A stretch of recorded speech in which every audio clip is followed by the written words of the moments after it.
Hey yo yo yo, salut les turfeuses, salut les turfeurs, bienvenue pour un nouveau pronostic de Benoît Requin. Ok, place au pronostic du quintet du mardi 13 février, direction Paris-Vincennes pour le prix de 100 lices. 3 attelés, 2100 mètres, c'est départ autostart, il y a 15 partants, réunion 1, course 1, indice de confiance 3 sur 5. Petit retour sur le quintet du dimanche 11 février. Dans mon pronostic, je vous ai donné le tiercé en 5 chevaux et cette vidéo, je la tourne avant l'arrivée du quintet de ce lundi et je reviendrai dessus demain. Ok, c'est parti, on commence le pronostic et on commence avec le numéro 1, Graziella Del, et on écoute l'entraîneur Frédéric Héon. Graziella Del ne montre aucun signe négatif à l'entraînement. Avec le 1, il faut le déroulement qui aille avec. La jument découvre un bel engagement. Bon, ce sera une question de déroulement de course. Elle a sa place à l'arrivée à ce niveau avec un parcours fluide. Donc, une question de parcours, nous dit Frédéric. En tout cas, moi, ce numéro me plaît beaucoup. Il fait partie même de mes préférés. Je l'ai mis troisième. On passe au numéro 2, Guerrier Castelet. On écoute Mademoiselle Barbara Guéné. Guéné, comme vous préférez. Guerrier Castellet, il a connu un problème osseux. Il a dû rester un mois dans son box. Bon, il a commencé à reprendre progressivement le travail en décembre. Il est assez léger, se prépare vite. Et j'ai essayé de le préparer au mieux pour cet engagement en or à seulement 20 € du plafond des gains. Je n'ai pas voulu lui donner une course de rentrée au risque de passer les gains. Il ne doit pas être négligé pour les places. Bon, clairement, moi, ce numéro 2, il fait vraiment partie de mes préférés. Je l'ai mis très haut.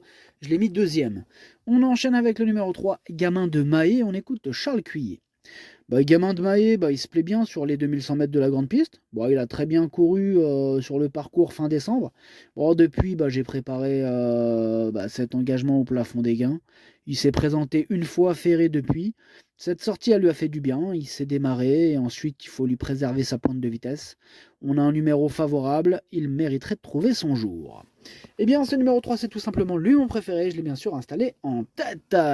On enchaîne avec le numéro 4, Exodus Brick, et on écoute Madame Anne-Christine Rasmussen. Exodus Brick avait aligné les bonnes sorties en Suède en fin de saison dernière, mais il n'a pas confirmé depuis son retour en France. Je crois qu'il n'apprécie pas vraiment Vincennes où il découvre des tâches plus compliquées. L'engagement est correct et le numéro favorable, mais il devra se montrer appliqué pour accrocher une petite place. Bon, numéro 4, moi je l'ai pas retenu, c'est un regret, c'est mon deuxième cheval de complément en cas de non partant d'attention. On passe au numéro 5, Go to America, et on écoute Pierre Vercruz. Go to America, il avait gagné sûrement fin décembre chez les amateurs, mais elle n'a pas convaincu lors de ses sorties suivantes. Elle a faibli dans la phase finale. Elle paraît très bien à l'entraînement et l'engagement au plafond des gains est idéal. Je vais me montrer moins offensif en début de parcours pour voir si elle finit mieux. Elle a besoin de me rassurer, je suis dans l'expectative. C'est vrai qu'elle a besoin de nous rassurer. Bon, maintenant, elle a hérité de cet excellent numéro, le 5. Voilà, moi, c'est mon gros regret. C'est mon cheval de complément en cas de non partant. Attention, possible cassage en vue. C'est le seul qui me fait un peu peur, pour être honnête. On passe au numéro 6, Félicita découvre, et on écoute Julien Villot. Ou Villot. Félicita découvre, répète toutes ses courses. Elle a connu un petit contretemps l'été dernier après Cabourg. Elle a mis un peu de temps à se retrouver, mais elle est sur la bonne voie. Ici, elle n'a pas les 7 ans sur sa route et les étrangers ne me paraissent pas redoutables. On a un numéro correct au centre. Il faut la planquer, avoir la bonne course à l'abri. Dans ce cas, elle peut prendre une bonne place. Moi, il me plaît bien ce numéro 6. Je l'ai mis cinquième. On passe au numéro 7, Grèze, et on écoute Arnaud Desmottes. Grèze n'a pas les cadets à affronter, c'est une belle course pour lui. Désormais, il est préférable de venir sur les autres et ne plus aller de l'avant. Il n'avait pas été heureux lors de son déplacement à Vincennes cet hiver. Ensuite, à Cordemais, il courait bien à la deuxième place. Il évolue dans sa catégorie, prêt à s'illustrer. J'en attends une bonne prestation. Ce numéro 7, lui aussi, je l'ai gardé, mais en toute fin de combinaison. On passe au numéro 8, Fakir de Gèvres, et on écoute Mademoiselle Colette Chassagne. Fakir de Gèvres est arrivé il y a quelques jours chez moi. Je n'ai pas vraiment de recul sur lui et il est difficile de me prononcer. Il a couru récemment. Ici, il est bien placé au plafond des gains, on verra bien. Avant coup, il ne me paraît pas détenir une première chance. Ce sera une découverte. Ce numéro 8, moi, je l'ai pas retenu. Bon, maintenant, question de feeling, faire d'impression. Voilà, question de feeling. On passe au numéro 9, Granit Dufresne, et on écoute Laurent Laudren.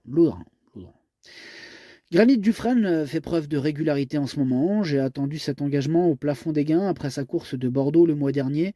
Il n'est pas très démonstratif le matin, mais paraît rester bien physiquement. Avec lui, il faut le parcours et être dans le bon wagon. Avec le 9, ce n'est vraiment pas l'idéal. Eric Raffin le connaît, fera au mieux, il est prêt à bien faire, mais il a le 9. Ouais, il a le 9, malgré ce numéro 9, moi qui me fait pas peur. Hein, franchement, je le crois capable d'en faire souffrir plus d'un sur sa route. Et je l'ai mis 4e. On passe au numéro 10, c'est Zlatan Nike, et on écoute David Signé. Zlatan Nike est allé de l'avant à plusieurs reprises. Hein. Ici, bon, en seconde ligne avec le 10, il pourra courir différemment en venant sur les autres. Ce ne sera pas plus mal. C'est ma meilleure chance de mes 3 élèves. Pour autant, la partie s'annonce complexe. On va venir de derrière et ambitionner une petite allocation. Ce numéro 10, moi je ne l'ai pas retenu, mais c'est lui le chef et le capitaine de ma petite liste des possibles troubles faites méfiance.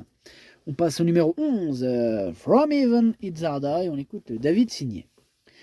From Even Itzarda a surtout couru aux montées. Bon, c'est un cheval un peu spécial, hein, je le présente à l'attelé pour me faire une idée. Je l'avais couru une fois avec les fers dans cette spécialité sans que cela soit concluant. Bon, il sera pieds nus ici, pour autant ses chances sont limitées. Ouais, ça a l'air compliqué pour ce numéro 11, hein. Moi je ne l'ai pas retenu, bon maintenant, il est à l'arrière de ma petite liste des possibles troubles faits, voilà, en cas de défaillance, avec un excellent parcours. Voilà, à la rigueur on pourra parler d'une 5e place, mais sinon ça paraît difficile. On passe au numéro 12, Viking Broad, et on écoute Antonio Ripal Rigo.